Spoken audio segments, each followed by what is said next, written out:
To. भाग 2 में हम क्या देखेंगे बेटा? भाग 2 में हम देखेंगे नागरिकता।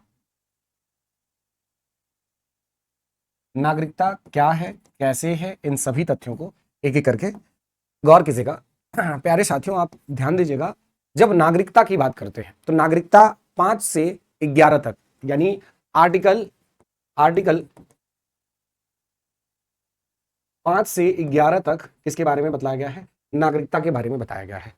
हम सभी आर्टिकल्स की बात करें, सभी आर्टिकल्स में क्या क्या बातें की गई है। सबसे पहले आर्टिकल 5 में क्या बात की गई है, एक एक करके सभी आर्टिकल्स को देखते हैं।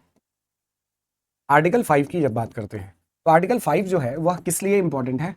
एक्चुअली जब आर्टिकल 5 की बात करते हैं तो यहां पर हम 2-3 बातें देखते हैं। सबसे पहले डेफिनेशन ऑफ सिटीजनशिप, नागरिकता की परिभाषा के बारे में बताया गया है। किसके? नागरिकता की परिभाषा यहां पर बताया गया है। नागरिकता की परिभाषा बतलाई गई है। समझने वाला पक्ष है ये है कि जो नागरिकता की परिभाषा अब इसमें बताया क्या गया है, वो ये है कि भाई 2 तरीके से। पहली बात तो आप ये समझिए कि नागरिकता 2 प्रकार की होती है। कौन कौन से प्रकार की साथी? पहला होता है सिंगल सिटीजनशिप, दूसरा होता है डुअल सिटीजनशिप। भारत के अंदर सिंगल सिटीजनशिप है, यानी इंडिया, ब्रिटेन जैसे और भी बहुत सारे देश हैं जहां पर सिंगल सिटीजनशिप है। जैसे बहुत सारे देश हैं जहां पर दोहरी नागरिकता है, जैसे स्विट्जरलैंड है, जैसे सबसे बड़ा एग्जाम्पल अमेरिका है। तो इन जगहों पर दोहरी नागरिकता है। दोहरी नागरिकता का मतलब होता है कि कोई व्यक्ति अपने स्टेट को भी क्या करता है, प्रेजेंट करता है, और कोई व्यक्ति अपने किसको, देश को भी प्रेजेंट करता है। वो देश का भी नागरिक होता है और स्टेट का भी नागरिक होता है। लेकिन हमारे भारत में आप सिर्फ भारत के नागरिक हैं। ध्यान दीजिएगा, जब परिभाषा की बात करें तो यहां पर कुछ बातें बताई गई। कहा गया कि 26 जनवरी 1950 वह व्यक्ति जो भारत में निवास कर रहा है वह भारत का नागरिक होगा। वह व्यक्ति 26 जनवरी 1950 यानी संविधान के प्रारंभ से, जिस दिन संविधान लागू हुआ 26 जनवरी 1950 से, जो व्यक्ति भारत में रह रहा है वह भारत का नागरिक होगा। यानी the person who is living in India will be citizen of India. कब? हाँ, अब उसमें भी कंडीशन है, उसमें भी कंडीशन है कि वो कैसे भारत का नागरिक होगा। ध्यान दीजिएगा, संविधान लागू होने के दौरान कोई व्यक्ति जो भारत में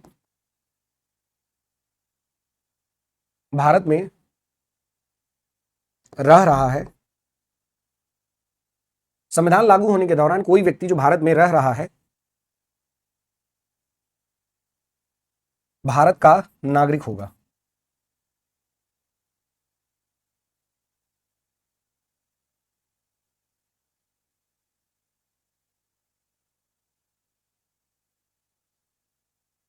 भारत का नागरिक होगा।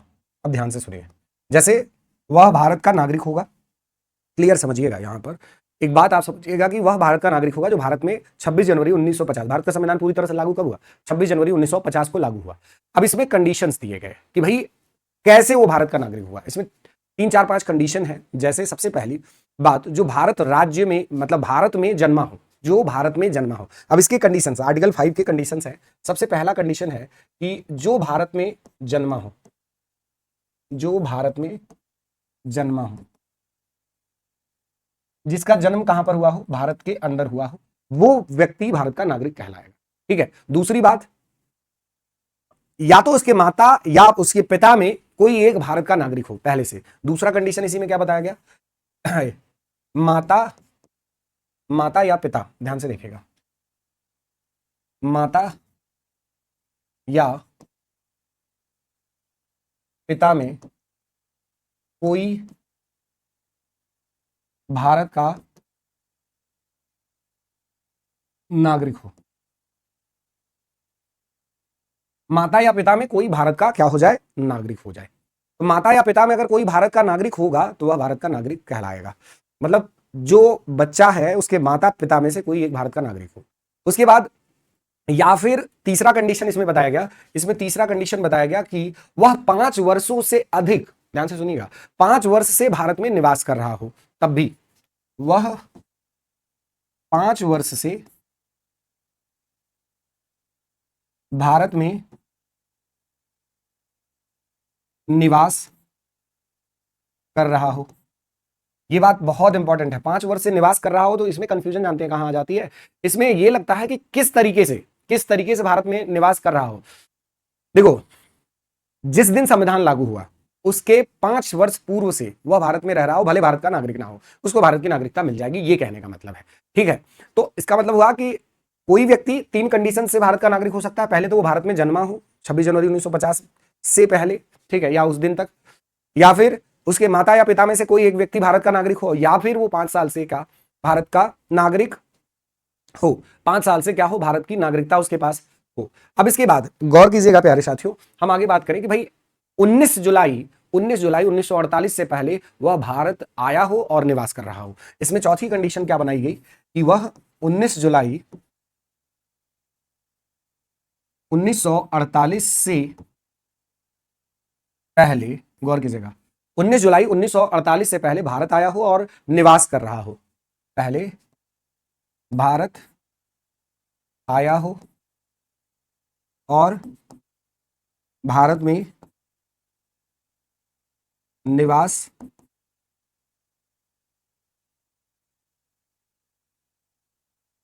कर रहा हो। ठीक है, ये भी एक बात है कि 19 जुलाई 1948 से पहले भारत आया हो और भारत में निवास कर रहा हो, ये भी एक कंडीशन बना दी गई। उसके बाद एक और बात बताई गई कि भाई उसके माता पिता के पूर्वज अभिजा अविभाजित भारत के क्या हो, अविभाजित भारत में जन्मे हो। ठीक है, तो ये भी एक कंडीशन है। इसमें पांचवा कंडीशन जो बहुत महत्वपूर्ण, सबसे अलग सा है, जैसे कोई बच्चा है, उसके माता पिता में कोई अविभाजित भारत का अविभाजित अविभाजित भारत में जन्मा हो, अविभाजित अविभाजित भारत में जन्मा। ये पांचों कंडीशंस अलग अलग आर्टिकल 5 को एक्सप्लेन करते हैं। आर्टिकल 5 में नागरिकता की परिभाषा की बात की गई। ठीक है, और उस नागरिकता की परिभाषा में इतनी बातें की गई। आर्टिकल 5 में ये 5 बातें आपको याद रखनी पड़ेंगी। चलिए, इसके बाद हम आर्टिकल 6 की बात करें। आर्टिकल 6 मोस्ट इंपॉर्टेंट, बहुत इंपॉर्टेंट है, यहां से भी पेपर में प्रश्न बनता है प्राय। देखिए, जब आर्टिकल 6 की बात करते हैं तो यह कहता है कि पाकिस्तान से भारत आने वाले लोगों की नागरिकता के विषय में, पाकिस्तान से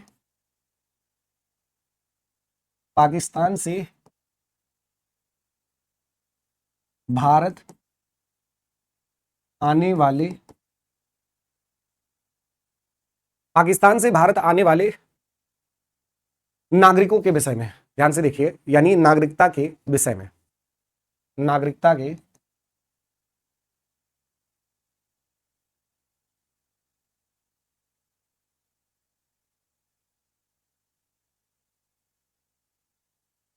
आर्टिकल 6 पाकिस्तान से भारत आने वाले नागरिकता के विषय में, पाकिस्तान से भारत आने वाले लोगों की नागरिकता के विषय में, आने वाले लोगों, ये बात बहुत इंपॉर्टेंट है। जो पाकिस्तान में थे लोग, जब बंटवारा किया गया तो जो हिंदू लोग थे जो भारत में आए, उनके बारे में यहां पर बताया गया। अब इसको थोड़ा सा एक्सप्लेन करते हैं, समझिए। जैसे वह व्यक्ति जो 19 जुलाई 1948 के बाद भारत आया, ठीक है, और भारत में 6 महीना क्या किया, रहा, और संविधान लागू होने से पहले अपना रजिस्ट्रेशन करवा लिया, वह भारत का नागरिक हो जाएगा। ठीक है, यहीं पर इसी में एक्सप्लेन किया गया कि एक तो आप जो पाकिस्तान से आया है उसके लिए क्या कंडीशन बनाई गई, वह व्यक्ति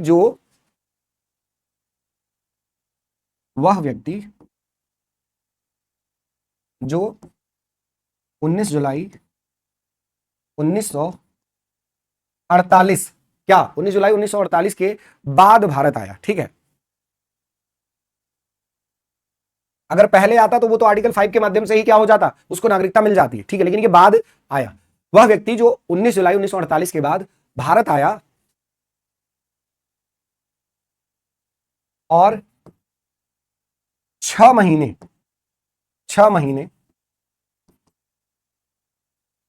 भारत में बिताया। ये जो पाकिस्तान से आए हुए लोग हैं उनके बारे में बताया जा रहा है, स्पेशली गौर कीजिएगा।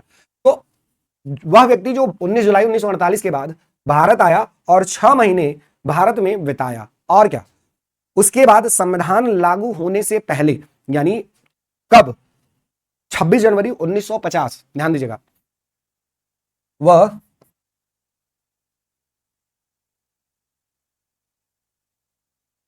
लागू होने से पहले, बहुत ध्यान से सुनिए, संविधान लागू होने से पहले अपना क्या कर लिया, पंजीकरण करवा लिया। पंजीकरण कराने वाला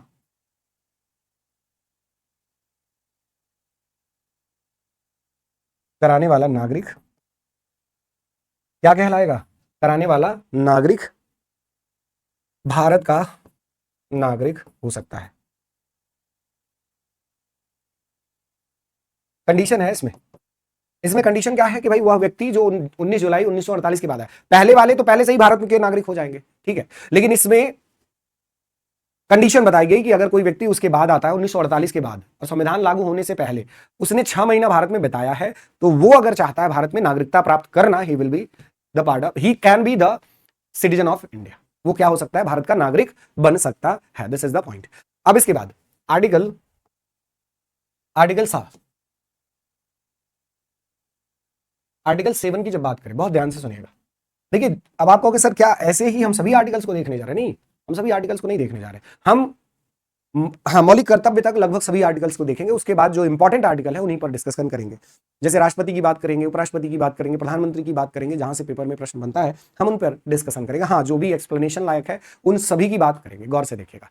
अब इसके बाद आर्टिकल 7 की बात करें, जब ध्यान से सुनिएगा, जब आर्टिकल 7 की बात की जाती है तो कहा जाता है कि भारत से पाकिस्तान जाने वाले लोगों की नागरिकता के विषय में ये बताता है। किसके बारे में? भारत से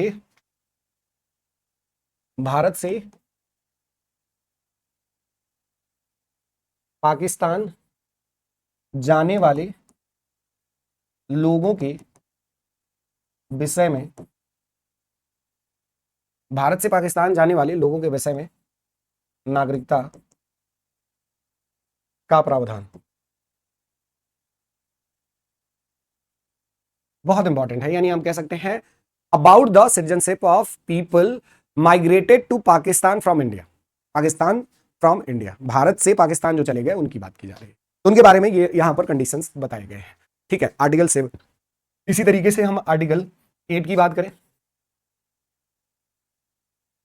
आर्टिकल 8 मोस्ट इंपॉर्टेंट, ये भी बहुत इंपॉर्टेंट है। अब देखिए जो आर्टिकल 8 है, इसका अपना महत्व है। कैसे? भारतीय मूल के लोगों की नागरिकता के विषय में प्रावधान, यानी प्रोविजंस अबाउट किसके बारे में, द सिटीजन्स ऑफ व्हाट, जो भारत के नागरिक हैं, जो भारत के नागरिक हैं, ठीक है, पर्सन्स ऑफ इंडियन सिटीजन्स आप ये कह सकते हैं। अब देखिए इसको कैसे कह सकते हैं, इसको एक्सप्लेन ऐसे करें, जैसे नागरिकता से संबंधित जो भी, जैसे भारत का नागरिक है, एक राज्य का स्थायी निवासी हो सकता है, और कोई भारत का निवासी नहीं है जो भारत में आएगा और अगर रहना चाहता है तो उसको अस्थायी निवासी कहते हैं। और भारतीय मूल का व्यक्ति उसी समय में अगर वो भारत में आ रहा या भारत से बाहर जा रहा है तो उसको हम कहते हैं सिटीजन्स ऑफ इंडियन फॉरेनर्स, यानी जिसे हम एनआरआई भी कहते हैं, तो आप यहां पर बहुत ध्यान से सुनिएगा। आर्टिकल 8 की बात करें तो आर्टिकल 8 क्या कहता है कि भारतीय मूल के लोगों की नागरिकता के विषय में प्रावधान।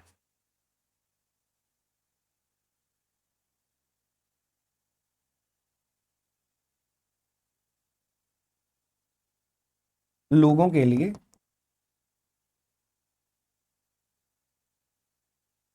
नागरिकता का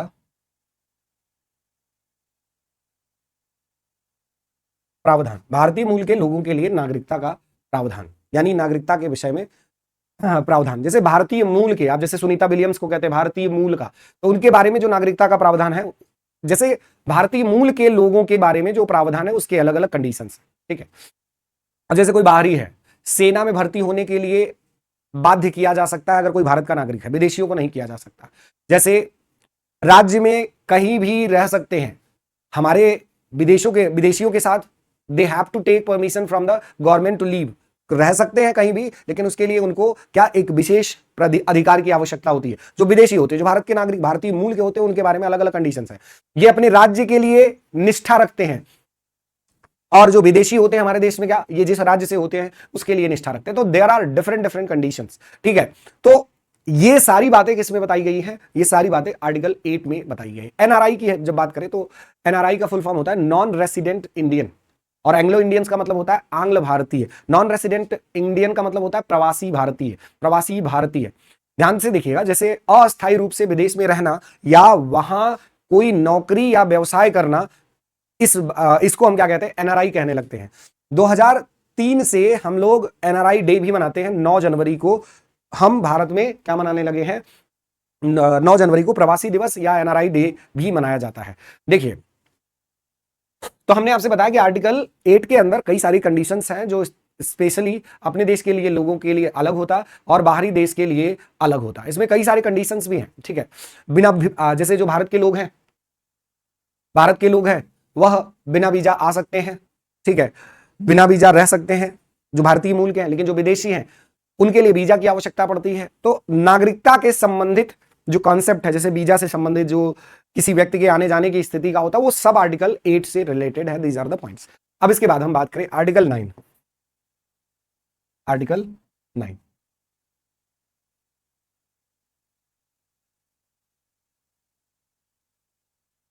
ये भी बहुत इंपॉर्टेंट है। आर्टिकल 9 से रिलेटेड भी पेपर में कई प्रश्न बन जाते हैं, जैसे नागरिकता का निलंबन यानी टर्मिनेशन ऑफ द सिटीजनशिप।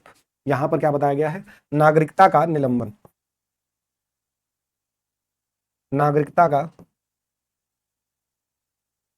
निलंबन, ध्यान से देखिए, नागरिकता का निलंबन किस आर्टिकल में है भैया, आर्टिकल 9 में बताया गया है। इसके बाद आर्टिकल 10, ध्यान से देखिएगा, यहीं पर आर्टिकल 10,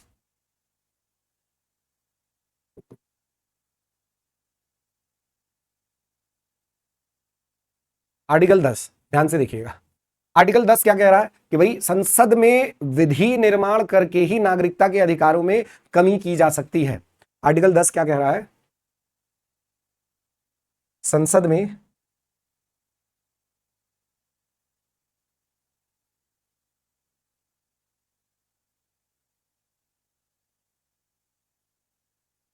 विधि निर्माण के द्वारा ही, विधि निर्माण करके ही नागरिकता के अधिकारों में कमी की जा सकती है।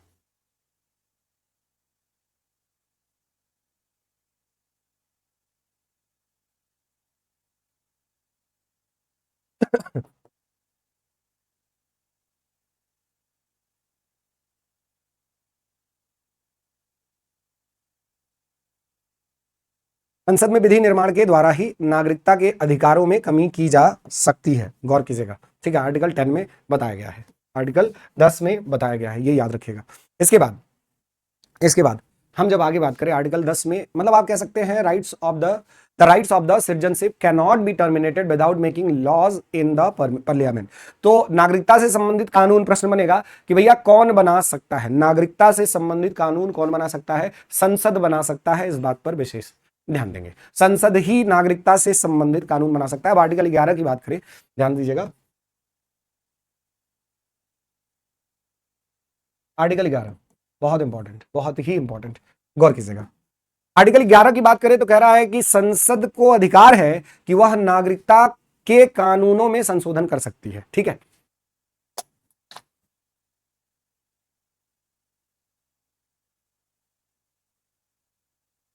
संसद को अधिकार है कि वह नागरिकता के कानूनों में संशोधन कर सकती है।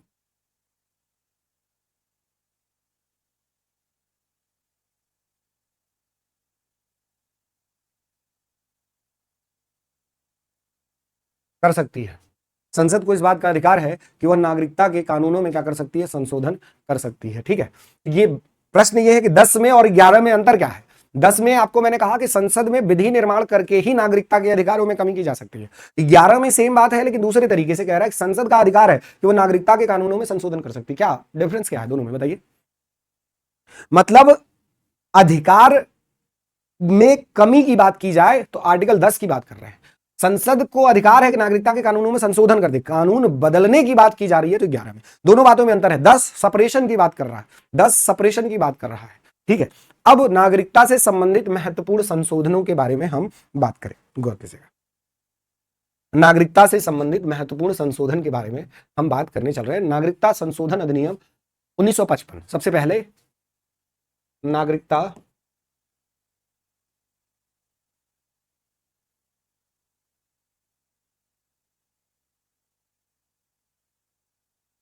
1955, नागरिकता संशोधन अधिनियम 1955। सन 1986 ईस्वी में 1986, 1992 और 2003, 2005, 2015 और 2019 में अलग अलग तरीके के संशोधन किए गए हैं हमारे नागरिकता से संबंधित। तो पूछा भी जा सकता है कि कौन कौन से समय पर, अलग अलग समय पर संविधान में संशोधन किए गए हैं। तो सबसे पहले नागरिकता संशोधन अधिनियम 1955 तो है ही है, अलग अलग। अभी 1986, सन 1986 में कुछ संशोधन किए गए, उसके बारे में चर्चा होगी। फिर उसके बाद 1992 में, फिर 2003 में, 1992 में, फिर आपका 2003, 2003 के बाद से आपका 2005, 2015, 2019।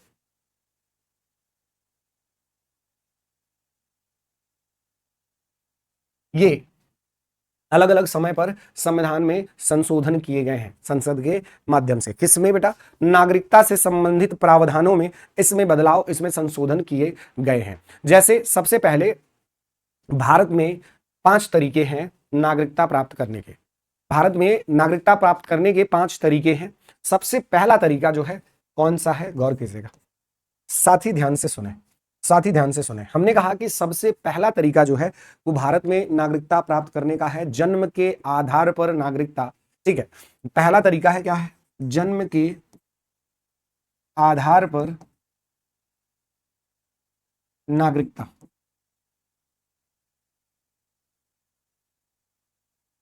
जन्म के आधार पर नागरिकता मतलब क्या है? बाय बर्थ 26 जनवरी 1950 या उसके बाद भारत में अगर आपका जन्म हुआ है तो आपको भारत का जन्म से नागरिक माना जाएगा।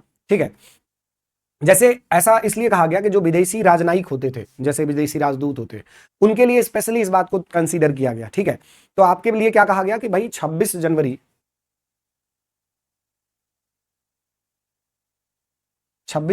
1950 क्या या उसके बाद भारत में जन्म हुआ है। ठीक है,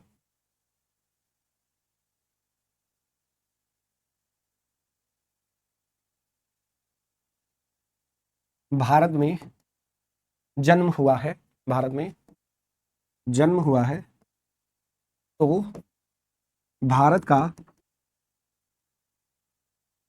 नागरिक माना जाएगा, भारत का नागरिक माना जाएगा। 26 जनवरी 1950 या उसके बाद भारत में जन्म हुआ तो भारत का नागरिक माना जाएगा। ध्यान से देखिएगा किस हिसाब से, जन्म के आधार पर उसको भारत का नागरिक माना जाएगा। जन्म के आधार पर भारत का नागरिक माना जाएगा। पहली कंडीशन है नागरिकता संशोधन अधिनियम 1955 की। ध्यान दीजिएगा, ये स्पेशली कब की बात है? ये स्पेशली कब की बात है? 1955 में ये फोकस किया गया। अब 1986 की बात करें, 1986 CAA यानी कौन? Citizenship amendment act. ठीक है, हम यहीं पर 1986 की बात करें तो हमने क्या कहा? 1986 में नागरिकता संशोधन अधिनियम, नागरिकता संशोधन अधिनियम 1986 की जब बात करें, ध्यान से देखने वाली बात यह है कि नागरिकता संशोधन अधिनियम 1986 जो है, व्यक्ति जिसका जन्म भारत में हुआ है, यदि उसके माता पिता या उनमें से कोई एक भारत का नागरिक होगा तो उसको भारत की नागरिकता मिल जाएगी। व्यक्ति जिसका जन्म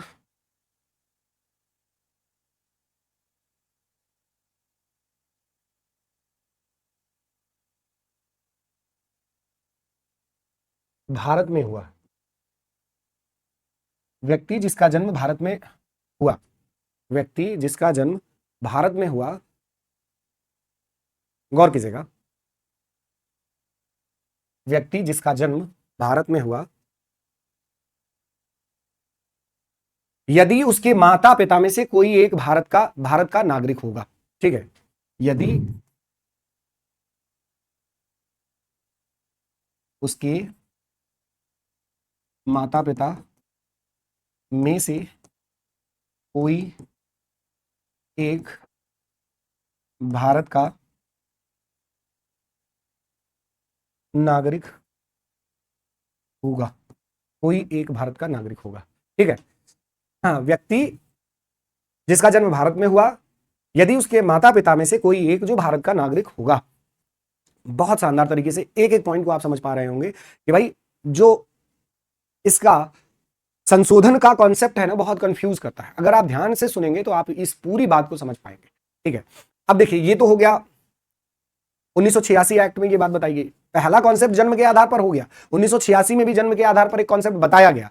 अब जो हम बात करने चल रहे हैं वो है कि भाई जन्म के आधार पर हो गया, उसके बाद सिटीजनशिप बाय डिसेंट, यानी वंश परंपरा के आधार पर नागरिकता। दूसरी बात, जो दूसरा कंडीशन है, ध्यान से देखिए, दूसरी जो कंडीशन है, वंश परंपरा के आधार पर नागरिकता, वंश परंपरा के आधार पर नागरिकता। ठीक है,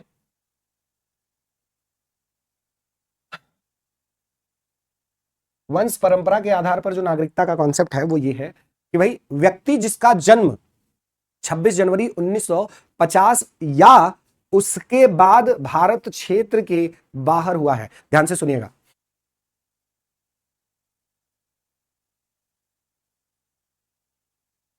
व्यक्ति जिसका जन्म 26 जनवरी 1950 या उसके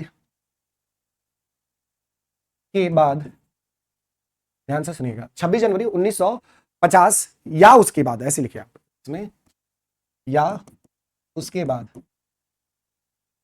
कहां पर? भारत के बाहर, उसके बाद भारत राज्य क्षेत्र से बाहर हुआ।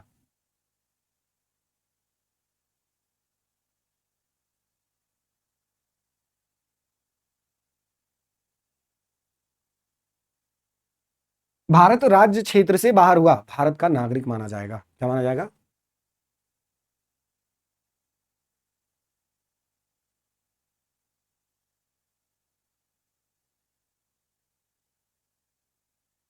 भारत का नागरिक माना जाएगा।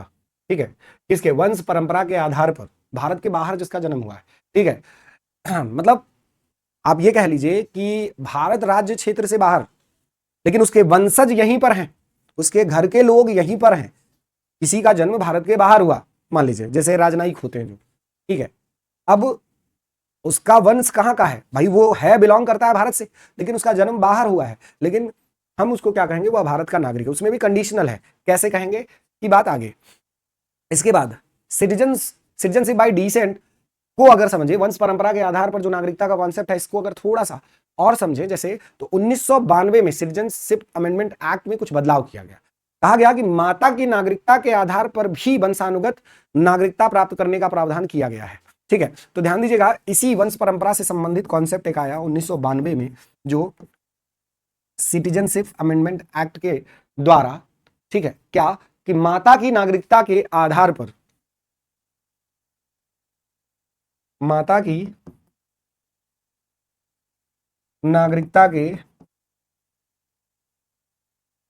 आधार पर, माता की नागरिकता के आधार पर वंशानुगत नागरिकता प्राप्त करने का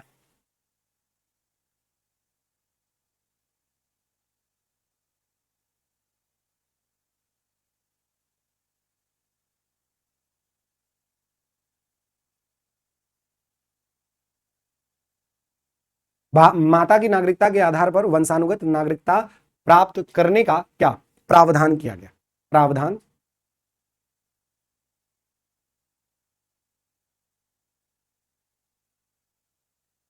ठीक है, 1992 के माध्यम से इसमें बदला गया। ये दूसरा वंशानुगत या वंश परंपरा के आधार पर जब नागरिकता दी जा रही है तब की बात की गई। ये वंश परंपरा के आधार पर जब नागरिकता दी जा रही तब की बात की जा रही है, 1992 में ये बतलाया गया। फिर उसके बाद इसमें तीसरा नागरिकता प्राप्त करने का कॉन्सेप्ट है citizenship of India, citizenship by registration, actually कह सकते हैं पंजीकरण के आधार पर नागरिकता।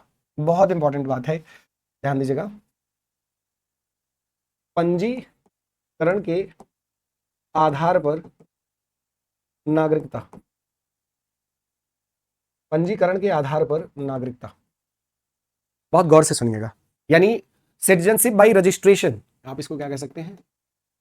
Citizenship by registration, citizenship by registration की बात जब करें, देखिए इसमें भी कैसे पंजीकरण के आधार पर कैसे नागरिकता प्राप्त किया जाएगा, इसका लंबा कॉन्सेप्ट है, कई चीजें इसमें बताई गई हैं। जैसे इसको थोड़ा सा एक्सप्लेन करते हैं आपको एक एक करके। देखिए इसमें आप समझिए, सबसे पहला कॉन्सेप्ट जो इसमें समझ में आता है वो ये है कि कई शर्त है इसमें। सबसे पहली शर्त ये है कि वह कहाँ का होना चाहिए। A person who has been residing in India for 5 years before he applies for the citizenship. यानी क्या कह रहा है कि वह भारत में 5 साल पहले से रह रहा हो और वह नागरिकता के लिए क्या करे, अप्लाई करे। ध्यान से समझिएगा, कोई व्यक्ति जो 5 साल से भारत में रह रहा हो और उसने और उसने और उसने नागरिकता के लिए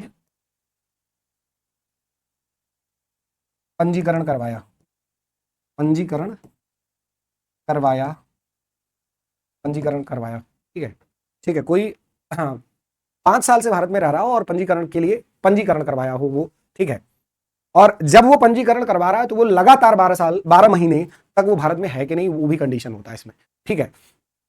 अ person who is person of Indian origin, वह व्यक्ति जो भारतीय मूल का नागरिक है, वह व्यक्ति जो भारतीय मूल का नागरिक है,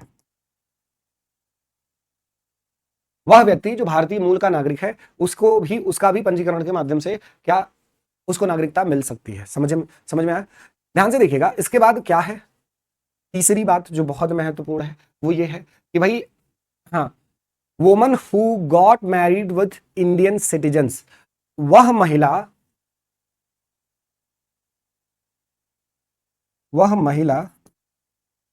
जो भारतीय पुरुष, भारतीय नागरिक से विवाह की हो, वह महिला जो भारतीय नागरिक से विवाह की हो। जैसे आपने सुना होगा नोएडा का एक केस, जो पाकिस्तानी महिला थी, क्या नाम था उस औरत का, क्या नाम था उसका? हाँ, ध्यान दीजिएगा। तो आप बताएंगे कि उसका नाम था, अभी बहुत चर्चा में था, अरे बहुत दिन तक उसका जांच भी हुआ था, जो पाकिस्तान से आई, कई बच्चों की माँ है। चलिए देखिए, इसके बाद मतलब वह महिला जो भारतीय नागरिक से क्या कर ले, विवाह कर ले, तो उसको भारत की नागरिकता मिल जाती है, ठीक है। उसके बाद the person of Commonwealth, Commonwealth जो ब्रिटेन के नियंत्रण में कभी रहा हो, Commonwealth country who is working in India. देखो 1986 के सिटीजनशिप अमेंडमेंट एक्ट में पहले कॉन्सेप्ट ये था कि 6 महीने तक अगर कोई कॉमनवेल्थ के टीम का, कॉमनवेल्थ के देश का, यानी जो कॉमनवेल्थ में भाग लेने वाला देश है उसमें का कोई व्यक्ति हो, वो पंजीकरण के माध्यम से भारत में क्या कर सकता है, नागरिकता प्राप्त कर सकता है। लेकिन पहले 6 महीने था, अब उसको 5 साल कर दिया गया है। ध्यान दीजिएगा।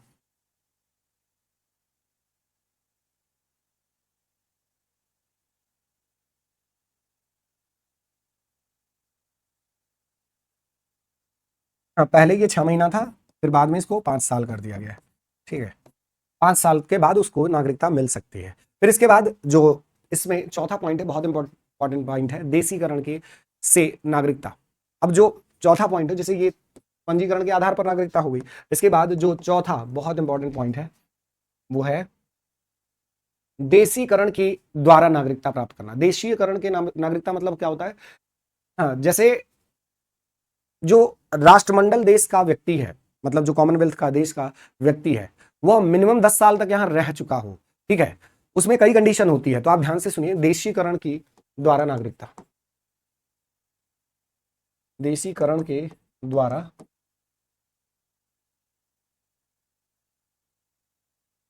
देशीकरण के द्वारा जो नागरिकता है वो कैसे है, गौर से सुनिए।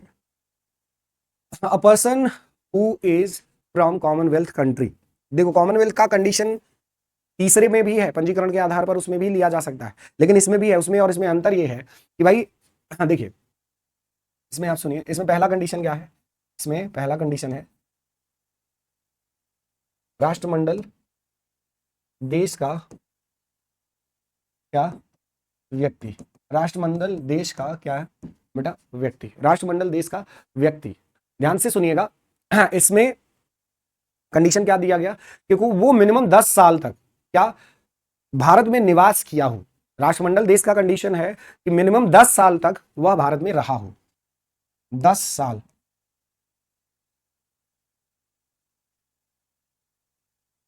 भारत में निवास अनिवार्य है, मिनिमम 10 साल तक उसका भारत में निवास करना अनिवार्य है, तो उसको क्या मिल जाएगा, भारत की नागरिकता। अब इसी में 2019 का जो कॉन्सेप्ट है, 2019 का सिटीजनशिप अमेंडमेंट एक्ट आया, ठीक है, सिटीजनशिप अमेंडमेंट एक्ट आया।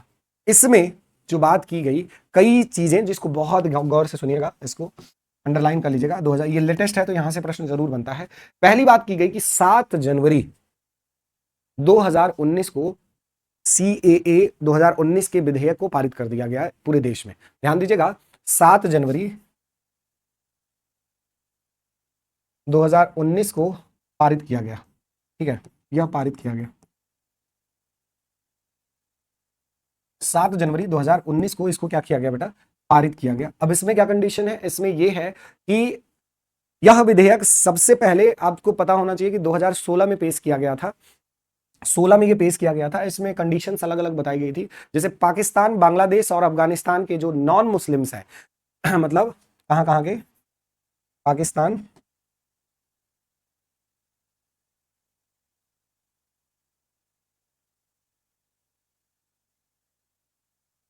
बांग्लादेश व अफगानिस्तान के जो नॉन मुस्लिम है, गैर मुस्लिम जिसे कहा गया, जो नॉन मुस्लिम्स हैं, ठीक है, अल्पसंख्यक में हैं,